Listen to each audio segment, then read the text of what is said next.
Hey everybody, this is Jen and this is the video entitled Doctor, Please Listen to Me. I share and hopefully receive, and actually I've received much, a lot of information and exchange in anything regarding psychiatric drugs, SSRIs, but with a special emphasis on benzodiazepines. And today I'm going to be talking about, well, let me make my disclaimer first. I am not a medical professional. I can see in the comments some people take issue with that, and that's totally understandable. And a lot of times you'll find medical professionals that have the same kind of response. There were a few comments like, "I don't care; it's a choice. You're totally responsible." And I'm sure we've all heard that a lot over the years. Currently, my only qualifications, is that I began this journey 30 years ago after 10 years. No, I'm sorry. It was 13 years into recovery, which started in 1985. Not pills or prescriptions, I guess you'd call them recreational drugs. Were all discontinued at 1985. I think I was about 22 years old. Let's fast forward 13 years. I have a beautiful baby. He's now 3 or 4. And I found myself, I was married and his father lived there. But for all practical purposes, honestly, no shade to you, Scott. No shade to you, Bill. We'll just throw a name out there at all. But for all practical purposes, I was a single mom. And I was so enthralled with this baby boy. Still am. I didn't even notice. I worked full-time out of the house. He had to go to daycare. We had bought a new house. There were a lot of responsibilities, but I was told I would never be able to have a baby. So when he came along, that was it.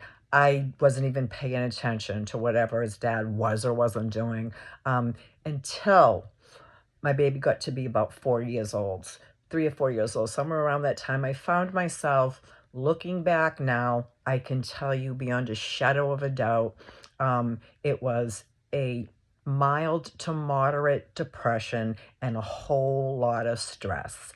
Had I left it alone or was able to just seek regular cognitive therapy with no psychiatrists or doctors involved, it would have passed, and it would have passed with or without that therapist.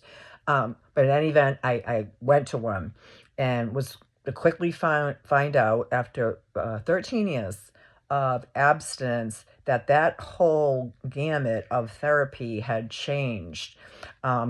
Within the first 7 to 10 minutes, she got the gist of the story. I was just going through a lot of stress and handling it on my own. And yeah, I was a little bummed. And my husband had a long-term girlfriend, and that's why he wasn't home most of the time, and he worked nights anyway.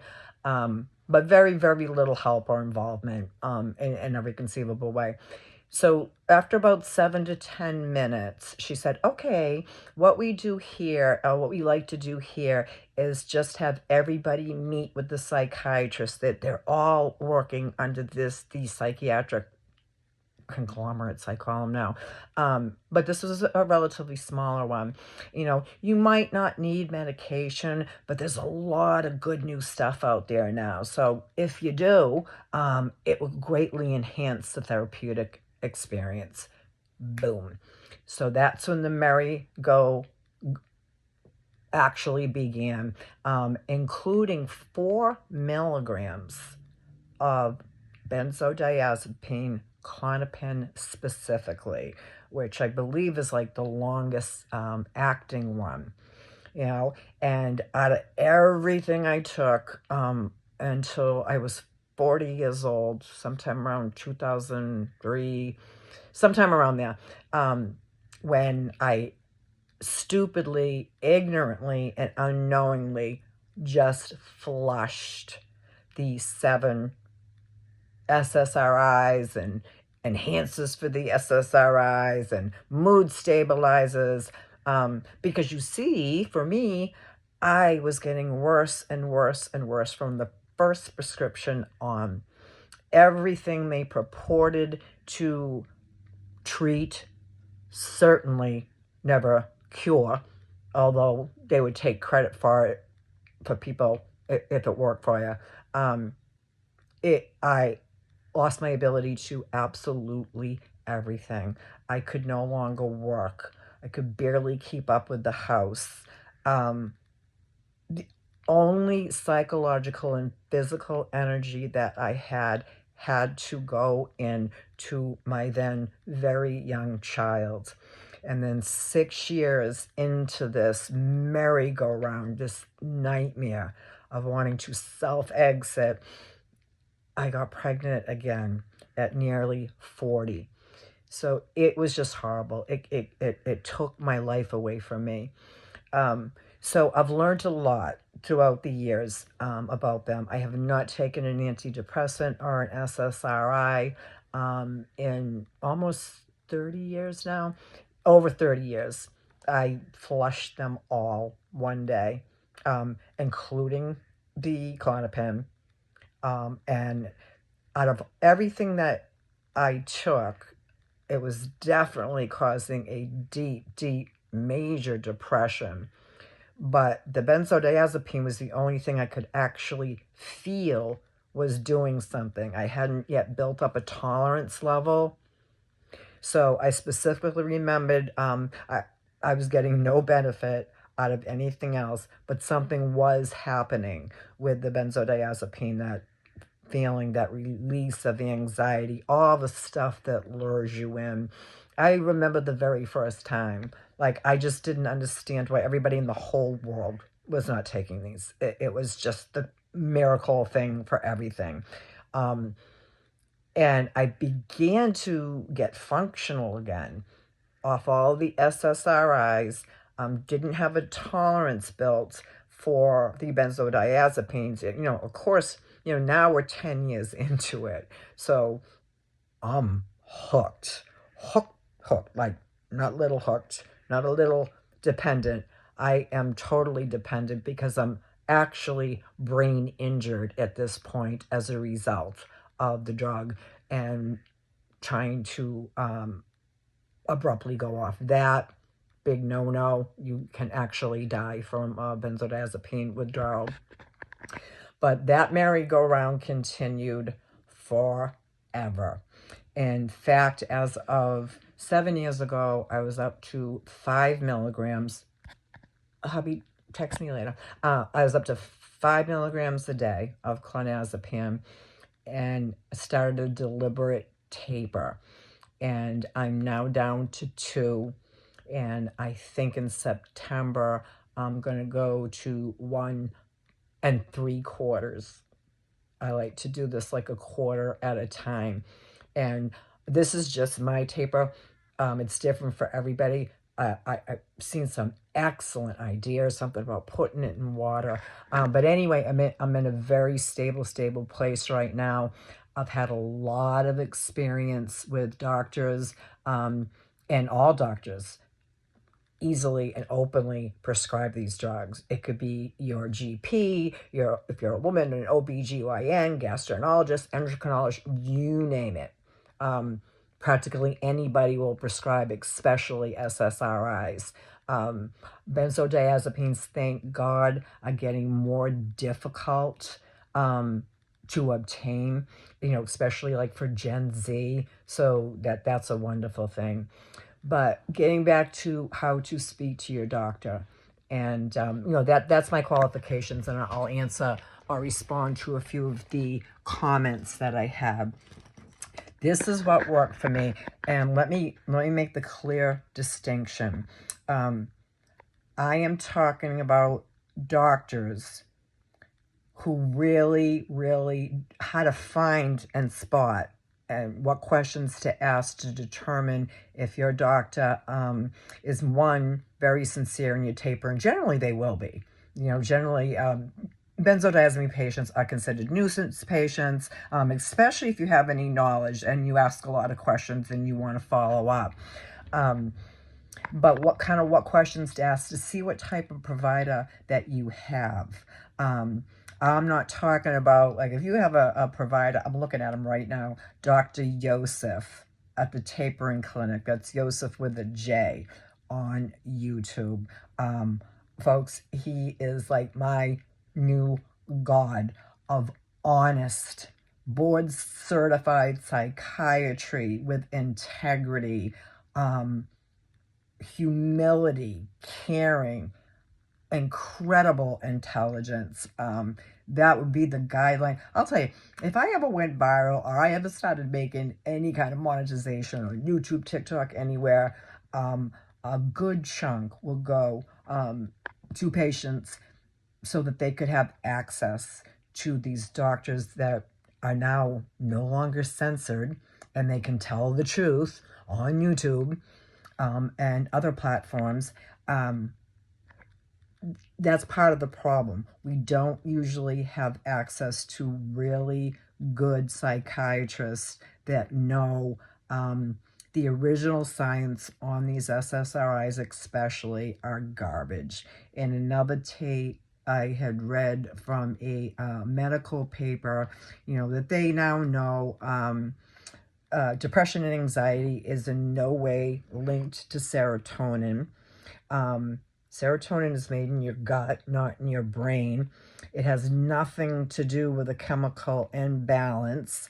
However, they have now found that prolonged use of SSRIs will destroy the body's ability to naturally manufacture it and disperse it for its intended function in the body. So in other words, it actually causes the Great Depressions and anxiety and a litany of other perhaps psychiatric labels, that we often get, unless you have a really good doctor. And I would suggest Dr. Yosef, watch some of his videos on YouTube, and I would say he has the clearest and the best guidelines for how doctors should be treating you, especially with benzodiazepine. Let's say you have a new provider. You need a new provider for medication management for your benzodiazepine. The most commonly prescribed one is clonazepam. Clonopin is clonazepam is the generic name for Clonopin. And the most frequently prescribed, approximately 40 million Americans are on these drugs as I make this tape. So you're getting a new provider for whatever reason, and all you really need is medication management. And you're going in there with the intention of tapering off, or with the intention of staying where you're at because you've already begun a tapering process and you need them to manage it. So if you go in there, my experience has been for providers that either lack knowledge or I just think it's a little bit more nefarious than that, especially with the SSRIs. And they say something to you, which they will, with benzodiazepines. The first thing that they will do is start pushing SSRIs. One provider that I had to prescribe the Klonopin, I had explained to them, and the medical records clearly showed going back years that I had not taken an antidepressant or anything in that family for over 30 years, and I never, ever will again. Why? Because I wanted to self-exit. I could barely raise my children. I had a once thriving career, excellent jobs, a full life with lots of friends, family gone. I didn't understand what was happening to me. Didn't expect them to. Some of them are still gone to this day. That's kind of okay with me because of the one that it is. But in any event, they will stop pushing these. So she asked me why, and I explained to her, and this is the front desk people. This isn't even the provider.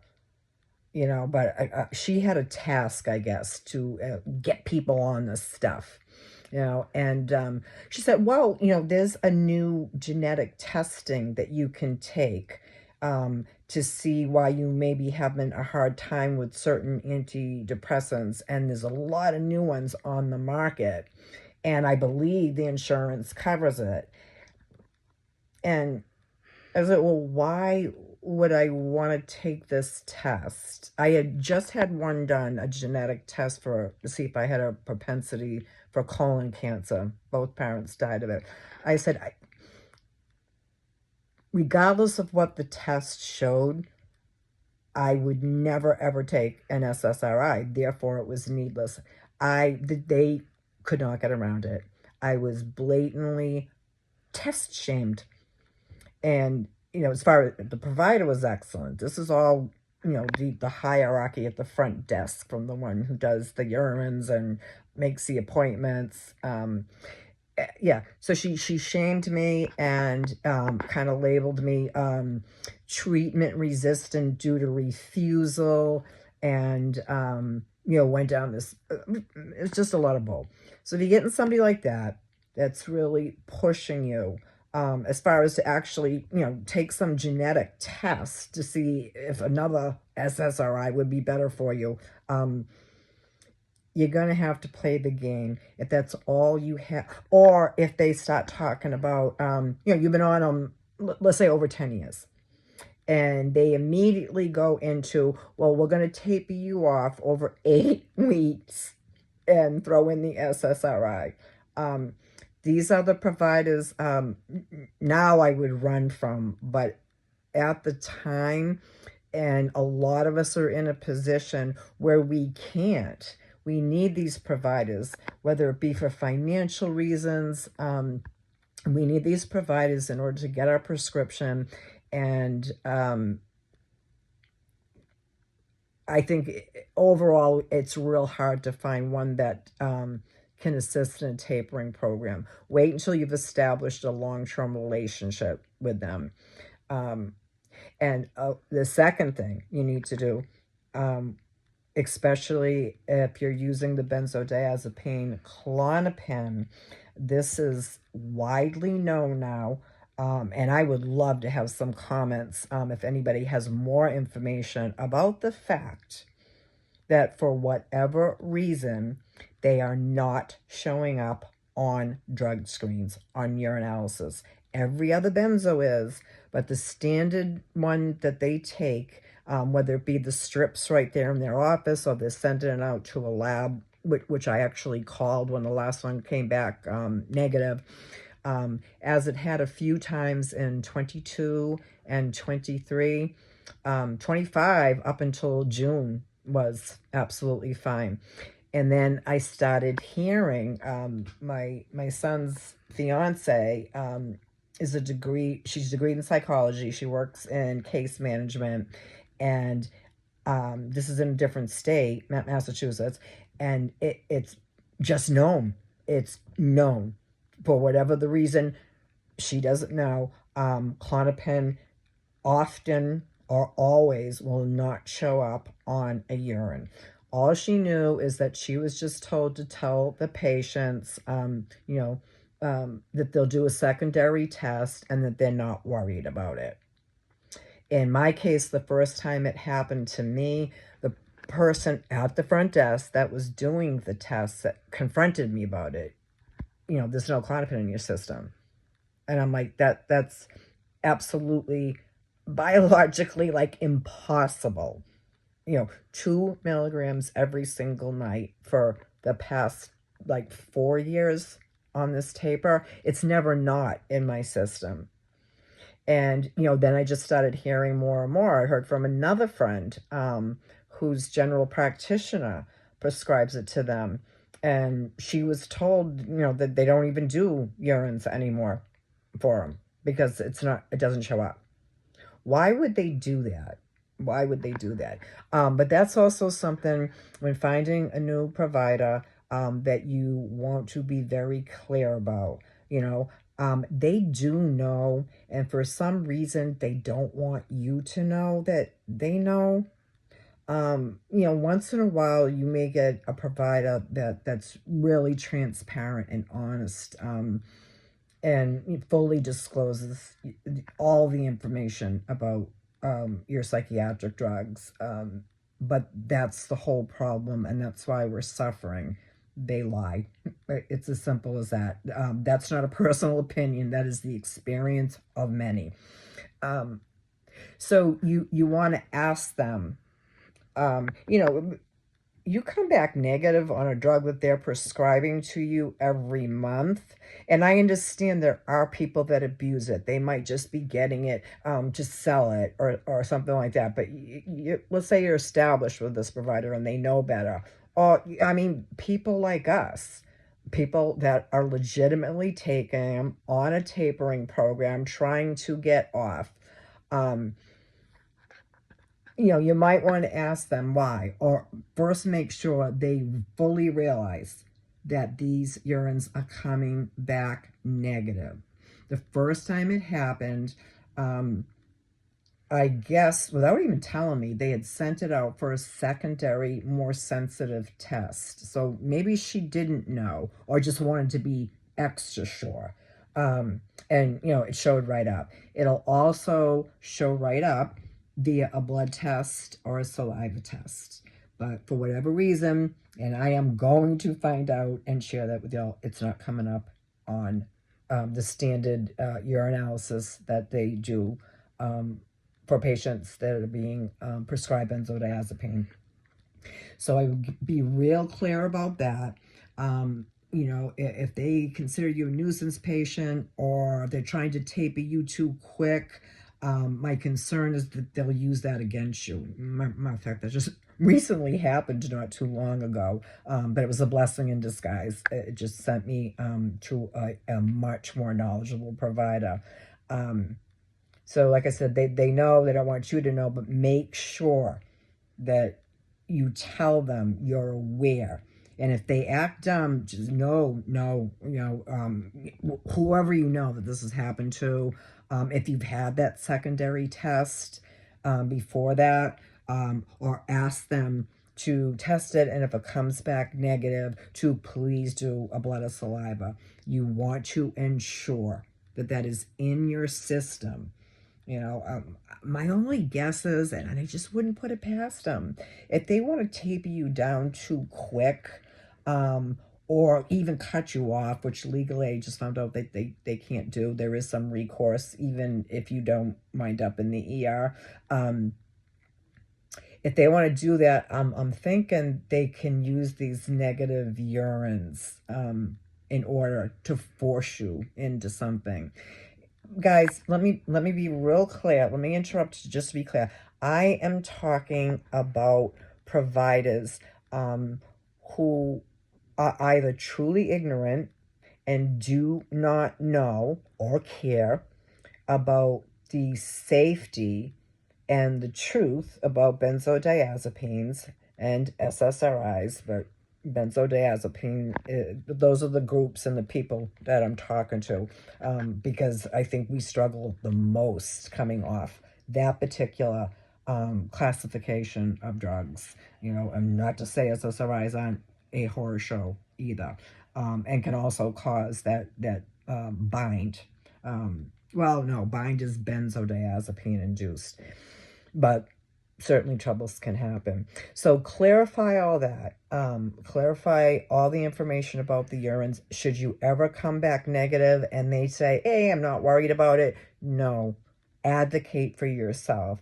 Insist. The first time it happened to me, in addition to like really pushing it, I mean, my God, they let me believe there was something wrong with me. The next thing you know, I'm making appointments with my primary to see if there's something wrong with my thyroid or my metabolism.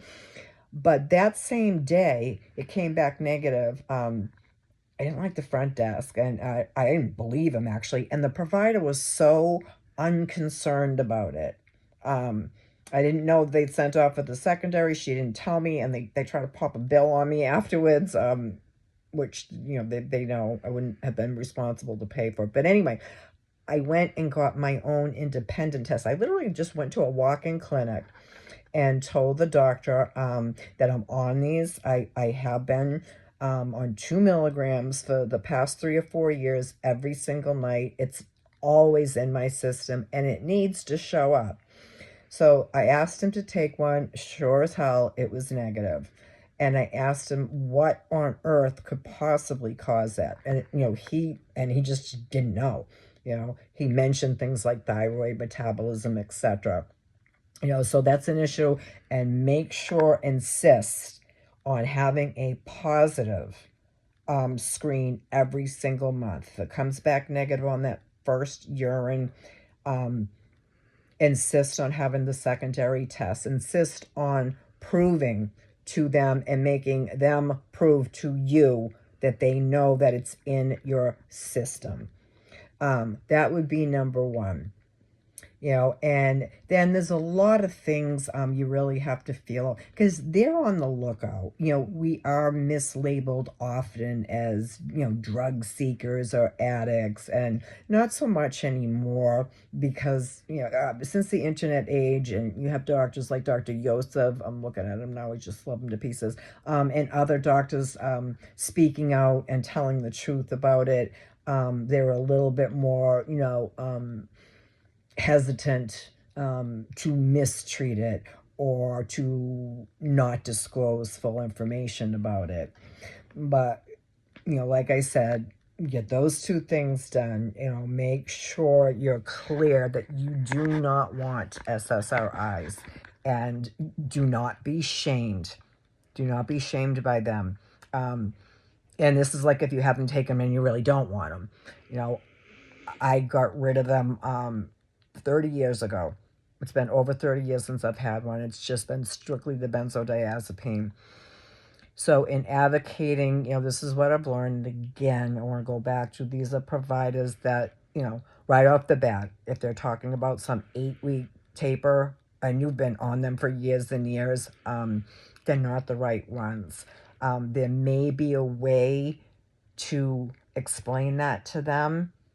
Maybe then would be the one time where you want to explain to them about, that you have been tapering or you want to taper, but what your experiences have been in the tapering process and why you need to do it slowly, and that would be way too quick. There's a possibility like that last 0.5, maybe something you have to take for a long time. I don't want to throw life out. I think, that's another thing to take into consideration, your age and the amount of time you've been on them. I'm now 62. And even my last experience for the first time with this last provider, where it came back negative, they were new and they were big conglomerate. Never even met the people. It was all done doxy over the phone. It was just like a manufacturing line. Losing my train of thought. We do that a lot. But you know what? And you probably feel like you're stupid and weak and crazy a lot. You're badass. You are totally badass. And don't forget it. You're tough as nails. When you get to the finish line with this thing, even getting the tapering under control, so you're just not having all those horrible symptoms. When you come out on the other side, you're going to see that you have done something most people who've never touched a drug could never survive or get through. That's how strong you really are. And again, this has nothing whatsoever to do with your intelligence. I'm sure people have said you were stupid. These are just some of the things I would highly recommend when you're feeling out for a new provider. The last provider, they're just this huge conglomerate in a couple of different states. And the first provider, nope, she wasn't going to budge on that 8-week taper. So I explained, well, I'm sorry, very nice to meet you, but we're simply not going to be able to work together. I need to either stay with the provider that I had. The only reason I was looking was they don't take insurance. And so they put me through the front desk. She said she would call my prescription in for that month, which I found, nice, but also strange, because I had made it real clear I would not be making another appointment. Where I was at in my process, we wouldn't be able to work together on 8-week taper after 30 years on then like 3 milligrams, I think. But anyway, got to the front desk, and they literally like almost begged, "Oh, no, no, no, no, no, we can get you another provider, we can get you." I'm like, well, if that's the general consensus and that's the standard of care, for your patients that are taking benzodiazepine, what are you saying? Are you basically offering another provider that will prescribe them? And she said, sure, sure, you can. So it was all about like keeping the patient in, getting that billing in every month. And I was later to find out, because they told me, hey, we are dealing with hundreds and hundreds of patients a day. Couldn't talk to the overseeing doctor or ever meet him, which I found unusual. Usually at the first consult, that will be it. And then, he'll assign a provider to you. But he was busy opening up another new big office in Florida, of all places. I'm sure that was pretty great for him. Anyway, I'm going down a rabbit hole. I've made it real clear in other videos. I have a serious bias against the psychiatric industry, the pharmaceutical industry, and I think probably the most guilty parties are the marketers and the advertisers and the drug pushers, the legal drug pushers, the lobbyists, the whole gamut. So those are some of the things you can start to look for, and start to talk to your doctor about and really, really get a feel.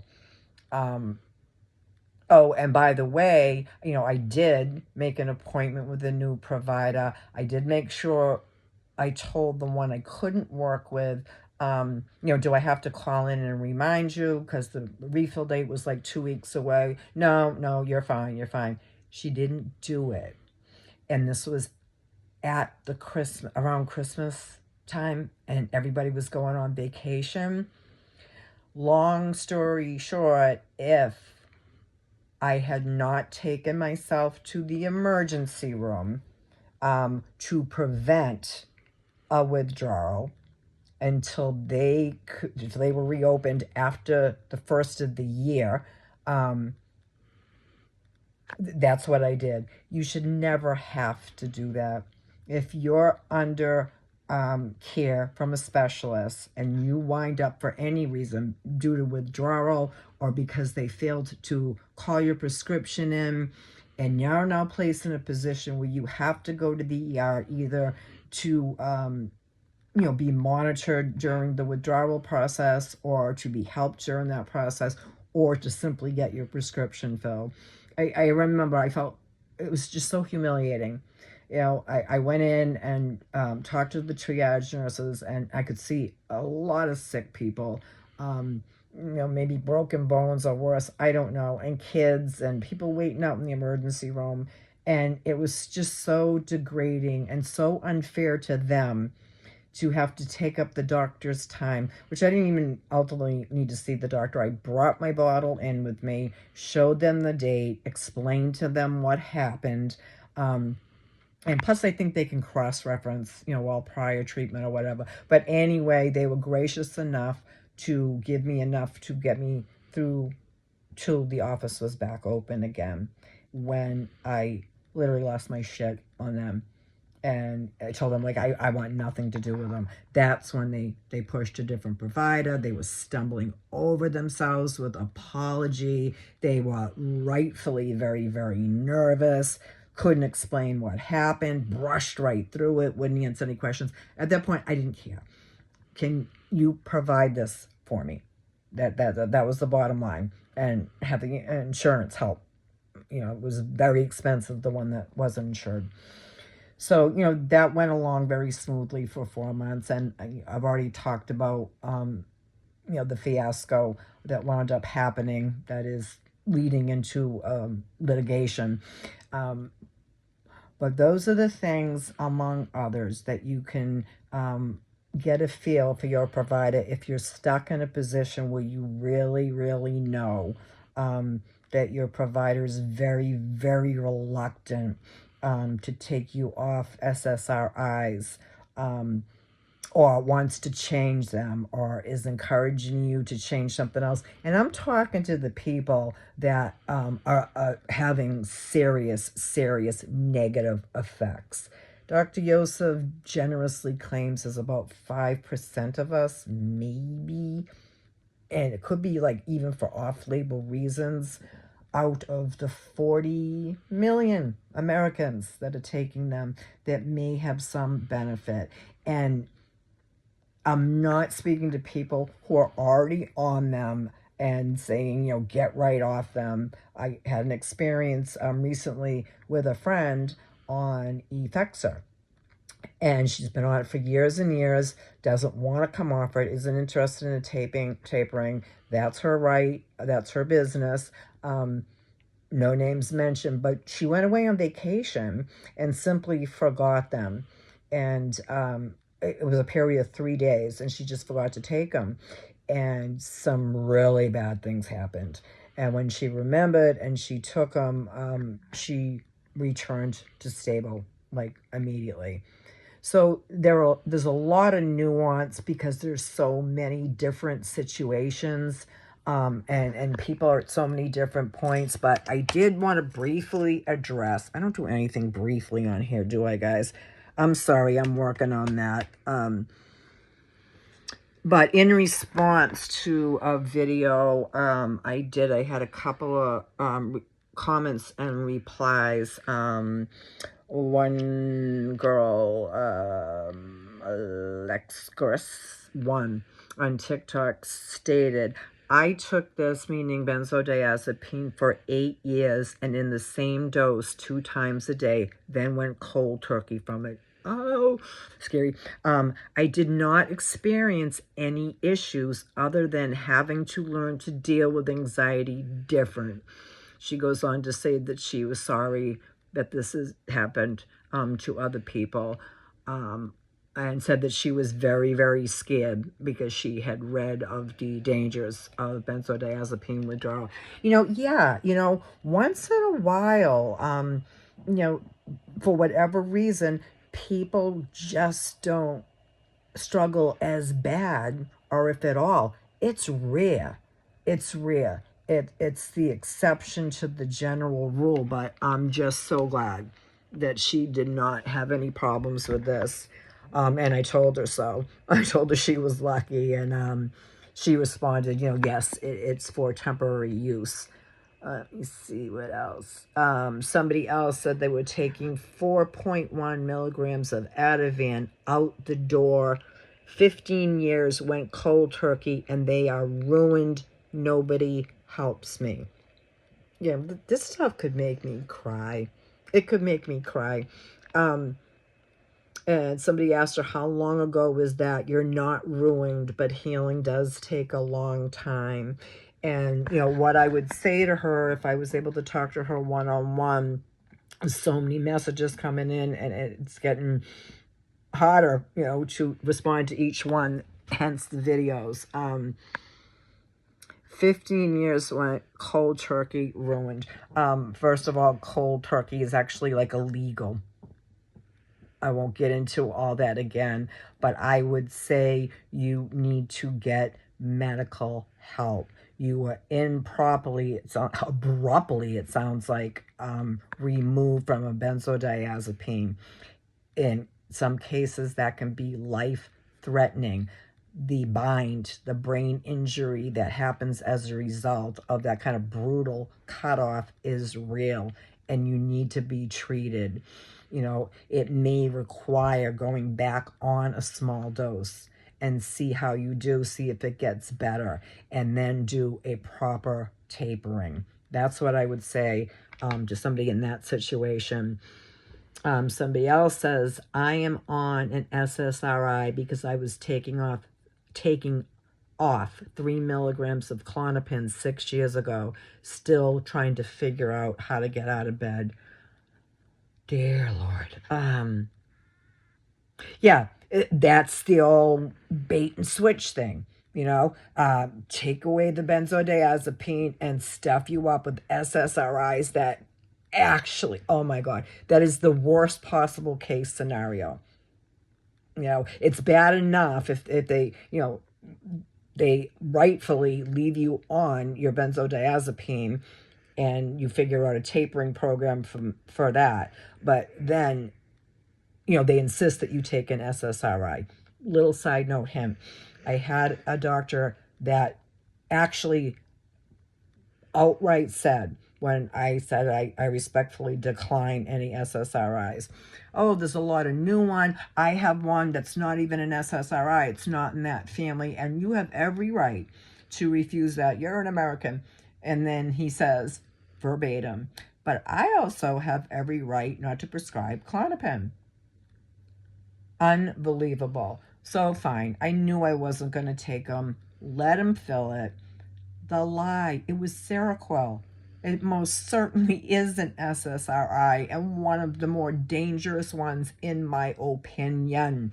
And actually, there's a lot of patient testimony and science to back that up. Dr. Yosef has a ton of excellent videos on that. I would strongly suggest try, again, it's all coming down to getting adequate medical care. You're probably not going to get it from a psychiatrist, a mainstream psychiatrist. I would recommend listening to these videos and also checking out Dr. Yosef, who is board certified, who does have a medical license, unlike myself, and see what you can do about maybe a proper taper from the SSRIs. And it may be necessary, this ain't 6 years and still figuring out how to get out of bed. So the SSRIs, I can almost guarantee, again, I'm not a medical professional, this is my opinion, are causing a general major depression. And now you're probably having a lot of anxiety for being, I don't know if you were abruptly taking off the Klonopin. Let me see what else people are saying. Going through this now, it's horrible. And somebody responded, so sorry, be gentle with yourself and put yourself first. Yeah, there's not a lot of details with that, of what led to that. If you are going through an abrupt cutoff withdrawal from benzodiazepines, go to the emergency room. Screw what they think. Screw whether they're going to red flag you as a nuisance patient or not. If the symptoms are at a point of unbearable, where you're no longer able to work or care for your family or do the most basic of things, you've got to get medical help. And we'll get into better details as to how to approach that. They do a lot of lying, and I am the biggest advocate for total honesty, transparency, and truth. Sadly enough, their own game is backfiring.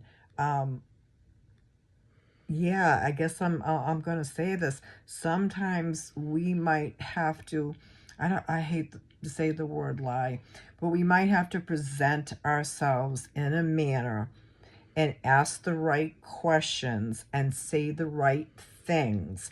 I'm not talking about some stone cold addict that is in there scamming and just trying to cop a drug. I am talking to benzodiazepine patients that are going through some real horror unnecessarily. So without having all the details and knowing what you've gone through, yes, it is horrible. 4.1 milligrams. Okay, I think that's the same one. Check this for. Okay. I took this for 8 years in the same dose 2 times a day and then went cold. Oh, that's the lady that really had no problems. Oh, God bless her. Okay, let me get the next batch if I can.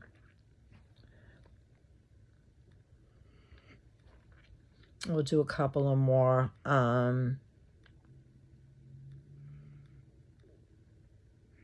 It's kind of cut off, but somebody was saying, who takes benzos on a daily? Why would a doc prescribe them and give that many? Very, very good, reasonable question. Many, many people take benzos every single day because many, many doctors at some point started prescribing them. I will say they're a little bit more difficult to get now. If you've never taken them before, thank God for that much. I have a Gen Zer and a millennial, 2 sons, and thank God. Thank God. There's a very low likelihood, no matter what they said, that they would ever actually be prescribed that. Yeah, I mean, this sounds like somebody who just, I'm totally going on assumption here. It sounds like somebody who has one of those attitudes, why would you want to take them every day? There was another comment in here about you're totally responsible. It's nobody's fault but your own. Just stop taking them. There are people out there, more than you would think. I promise you, these are people that have never had that experience. They've never been lied to by a trusted doctor who did not give full disclosure of every conceivable possibility that could happen, that didn't tell the simple truth about the science that is out there now, and they're still doing it, and if there was any question that they didn't know 30 years ago, although they did, you can go see my video on how these came to be with Big Pharma. It's billions and billions and billions, 63.6 billion on benzodiazepines alone in 2024. There's a lot of money to be made and a lot of money to be lost. If too much of the science, the correct science, after now 30, 50 years actually, of being able to follow patients and get good science on it. But they knew when they created it. It was a 3-month random controlled blind study thing and whatever. That's at another video. And then somebody replied to that saying, this was before black box warning, but many docs still write like this. The black box warning, that's an interesting thing too. It's something they started doing when people were becoming aware. And of course, the FDA, up until that point, did not provide full disclosure about anything. And when more and more science and knowledge was coming out, they did stop putting what they call a black box label on them. And that's for the particular drugs that can absolutely kill you. And they are honest about that. They give the worst possible case scenario on these black box warnings. And if you ask your doctor about it, depending on your doctor, your provider, and your relationship, and whether they're on the right side of this thing or not, they will minimize that. For instance, I was given a Voltaren cream for my legs. I had some leg pain at one point, and I noticed it had a black box warning. And when I asked my doctor about it, kind of poo-pooed it. Oh, you'll be fine. That's very, very rare. They said that about benzos when they started prescribing. The rate of addiction is very, very small, but no worries. Even if you do have a problem with it, we can taper you off in a matter of weeks. You'll be fine. Lies.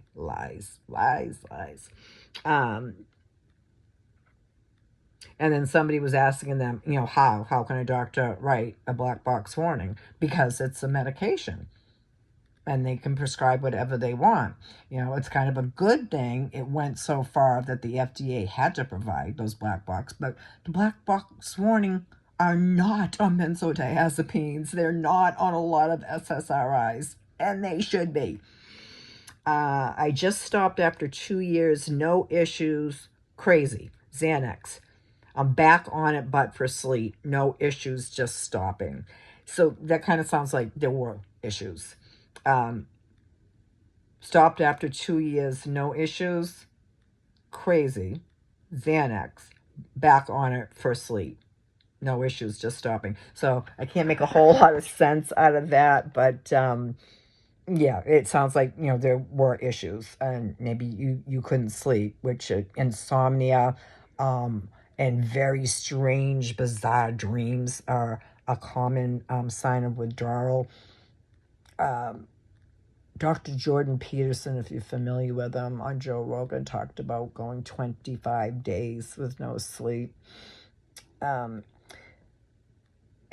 okay, I loved this comment. This guy says, this chemical imbalance discourse needs to end for good.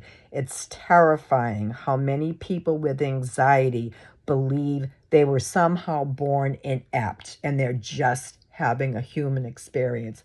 Mwah, mwah. Chef's kisses to you. Yes, yes, yes. Excellent, excellent documentary. I found it on Netflix called Medicating Normal, because that's what happened to, I would say, 39 out of the 40 million of us on this stuff. We were just having a human experience. Life and genetics have not changed so much that we are born destined to have major anxiety, major depression, ADD. Like I said in my own story, had I left it alone or was able to just get, you know, a little support, you know, maybe via cognitive therapy, talking, and no medications ever got involved. In hindsight, I can look y'all right in the face and tell you it was a normal response to a very difficult situation, a bad marriage with no help, a full-time working mother who hated having her baby, her miracle baby that she was never supposed to be able to conceive, in daycare. I was starting to pay more attention to what was going on in my marriage, you know, knowing there was somebody else. It didn't care. I honestly did not care. I had this beautiful baby and was just so intrigued and in love. I couldn't give a shit less what he was doing until things started getting more difficult and I needed more help. The reason I married him is so this child could be raised in a two-parent family. So it would have passed. It was a tough cookie. I was on my game. You know, I had a good profession that I loved doing. I later got my real estate license. I was a mother. Didn't know it, but I was about to have another beautiful baby boy 6 years later in the middle of this god-awful mess. Bless his sweetheart. I just talked to him before I started this. So, yeah, you're absolutely right. Oh, I have the name cut off, but I did respond to him like, absolutely. You know, and yeah, the whole chemical imbalance thing, it's already been debunked. It's already been debunked on good, reliable science. Has nothing to do with a chemical imbalance. It could absolutely cause one. But yeah, they know that, and this is based on good science, not the pseudo-Fauci bullshit science they did on these 50 years ago when they hit the market. So I love you. Thank you so much for saying that. And then Amber Nielsen, in my 7th year of withdrawal from K. Interesting wording. In my withdrawal. 7 years. So I don't know if that means you're totally tapered off and still experiencing withdrawal symptoms. So a lot of these people are just hopping on and sharing their experience. But in order to make any suggestions, you would obviously need more information. But that's what that sounds like to me, that she's been off these for 7 years and is still in withdrawal. And let's do one more.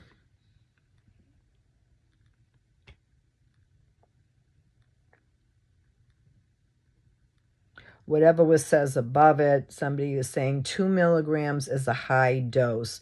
And please don't listen to someone about withdrawals who isn't licensed and educated with training. Okay, I did respond to this person because they're absolutely right. I would never recommend somebody to ignore their provider. However, based on all the testimonies that I have read, what I know about the psychiatric industry, that is real easy to say, especially when you don't have access to somebody who is licensed and educated with that sort of thing. Or you do have access and they just really, they're willing to risk your lives or your mind.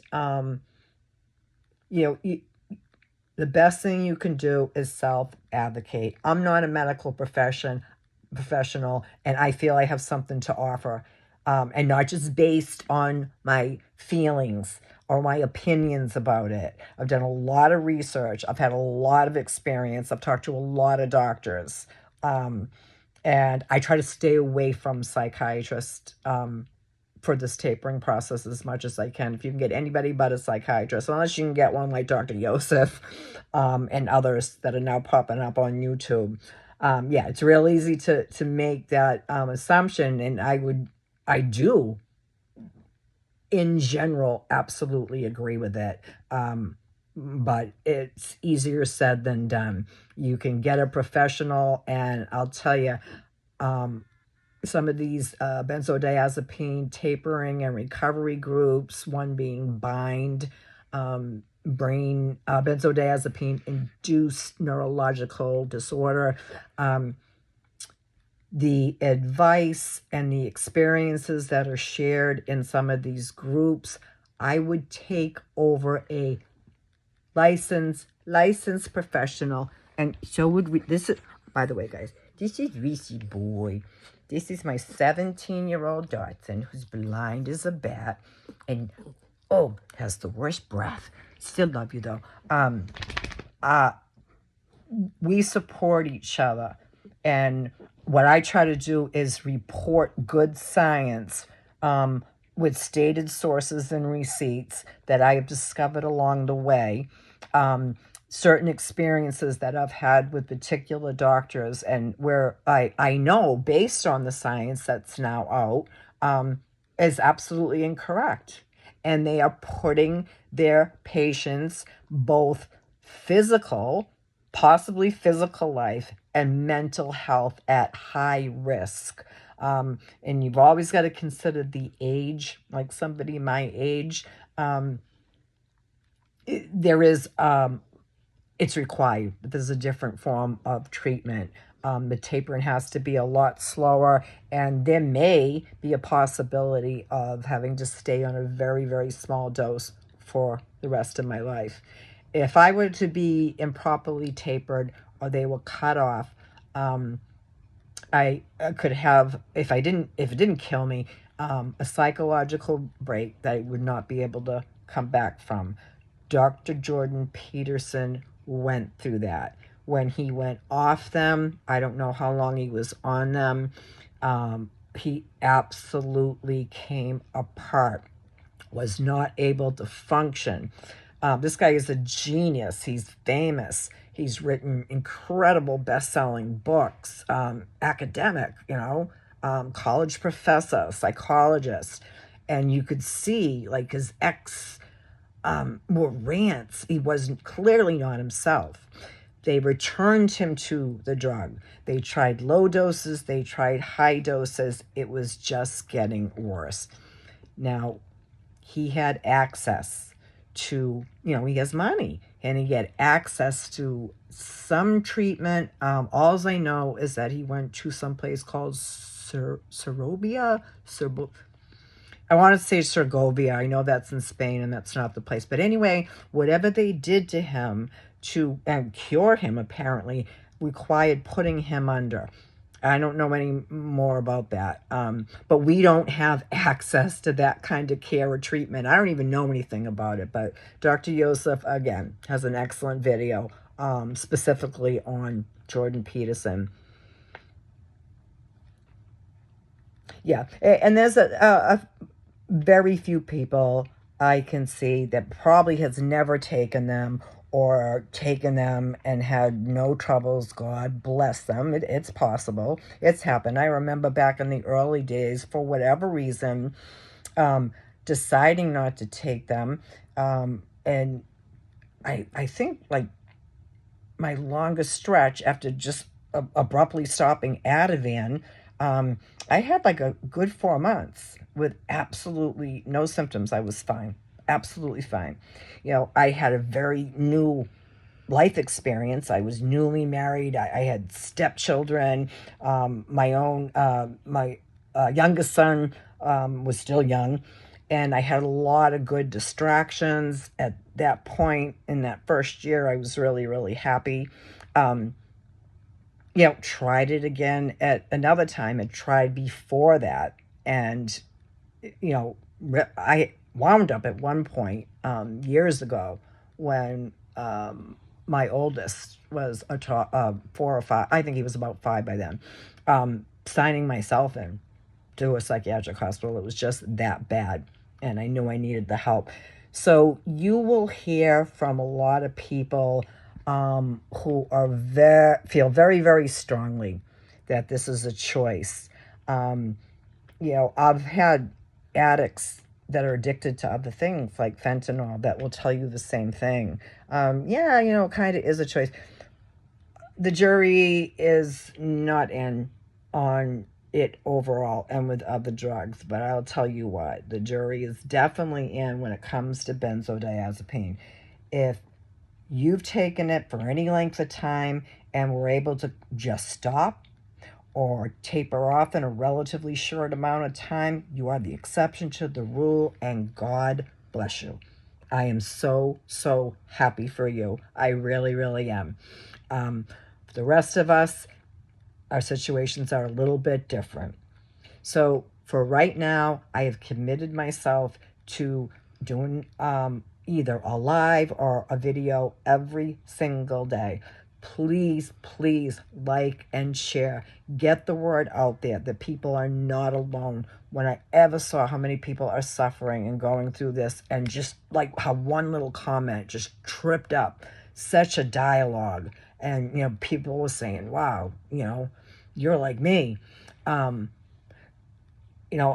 not here to get monetized, to make any money on it. I'm holding my phone. I don't even have like a tripod or a ring light or anything like that. But I'll tell you what, if it ever did, a percentage of that would go to be able to send people who want to get off of benzodiazepines to these knowledgeable, honest, and transparent doctors who, unfortunately, for the average Joe like myself, with the average insurance like myself, do not have financial access to, like Dr. Joseph.